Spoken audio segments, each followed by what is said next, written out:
नमस्कार मंडळी, स्वाद आपल्या महाराष्ट्राच्या या चॅनलमध्ये तुमचे मनपूर्वक स्वागत। आज आपण बनवणार आहोत घरगुती झणझणीत आणि खमंग मिसळपाव।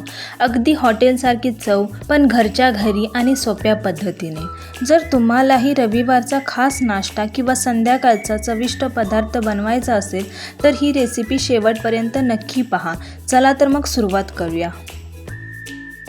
सर्वप्रथम मी इथे 7 ते 8 कांदे चिरून घेतले आहेत। 5 टोमॅटो चिरून घेतले आहेत। तर इथे मी आता एका प्लेटमध्ये कांदा, लसूण, आलं, ओलं खोबरं, टोमॅटो आणि कोथिंबीर घेतली आहे। हा इथे खडे मसाला घेतला आहे। तर इथे मी कुकरमध्ये मोडे घेतले आहेत। हे मोडे जे आहेत त्यासाठी मी एक दिवस आधी मटकी भिजत घातली होती आणि हे बघा किती छान प्रकारे याला मोडे आले आहेत। तर तुम्ही पण असंच करून बघा। आणि यामध्ये आता पाणी टाकूया आणि एकदा धुवून घेऊया। आता यामध्ये 1 चमचा हळद टाकूया, 1 चमचा मीठ टाकूया आणि 2-3 शिटा करून घेऊया।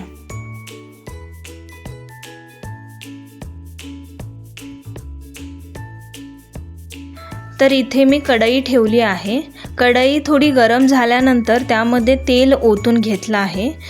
तेल थोडं गरम झाल्यानंतर त्यामध्ये कांदा भाजायला टाकूया। आता हा कांदा चांगल्या पद्धतीने खरपूस भाजून घेऊया।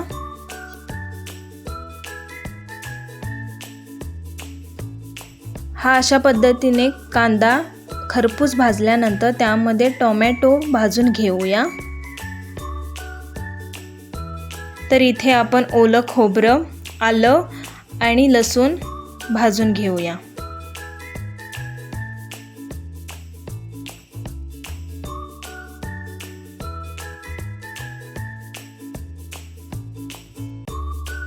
हे बघा किती छान खरपूस असा कलर आला आहे। तर हेच गार होण्यासाठी आपण एका प्लेटमध्ये काढून ठेवूया आणि थोडं गार झाल्यानंतर एका मिक्सरच्या भांड्यामध्ये घेऊन त्याची पेस्ट करून घेऊया।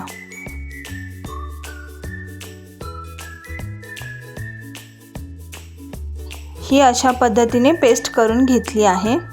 तर चला आता मिसळ करायला घेऊया।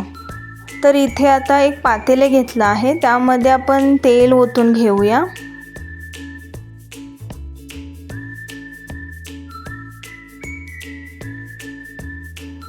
तेल थोडं गरम झाल्यानंतर त्यामध्ये आपण खडे मसाला टाकून घेऊया।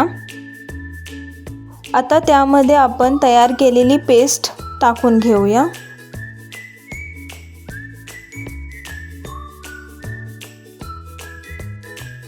आता ही पेस्ट तेलामध्ये परतून घेऊया।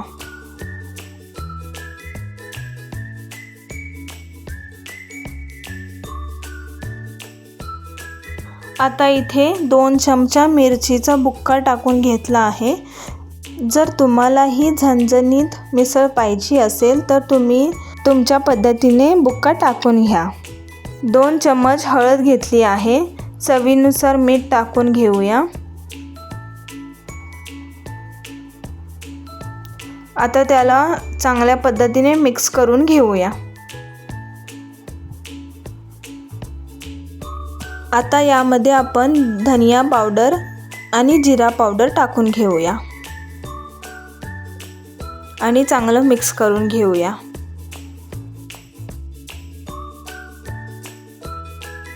तोपर्यंत इथे उकडलेले मोडे तयार आहेत। थोडे मोडे मिसळच्या मसाल्यामध्ये टाकून घेऊया, सगळे टाकायचे नाहीत। आता चांगलं मिक्स करून घेऊया। तोपर्यंत आपण इथे एका पातेल्यामध्ये पाणी गरम करायला ठेवलं आहे। गार पाणी घेऊ नका, गरम पाणीच यामध्ये आपण ओतून घ्यायचं आहे।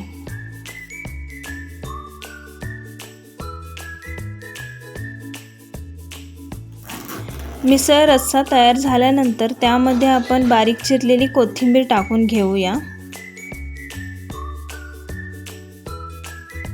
आता इथे 8 ते 10 मिनिटे मध्यम आचेवर उकळी येऊ देऊया, म्हणजे मसाल्याची चव मटकीमध्ये छान मुरेल.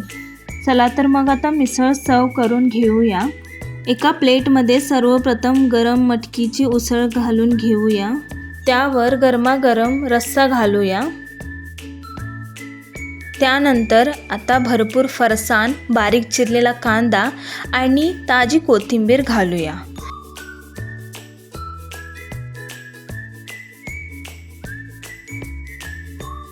आणि बारीक शेवही घालून घेऊया.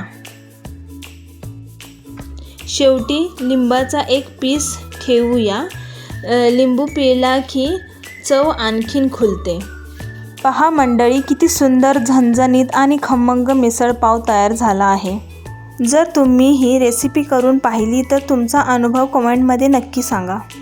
व्हिडिओ आवडला असेल तर लाईक करा, शेअर करा आणि अशाच पारंपरिक, घरगुती आणि चविष्ट महाराष्ट्रीयन रेसिपींसाठी स्वाद आपल्या महाराष्ट्राच्या या चॅनलला सबस्क्राईब करायला विसरू नका.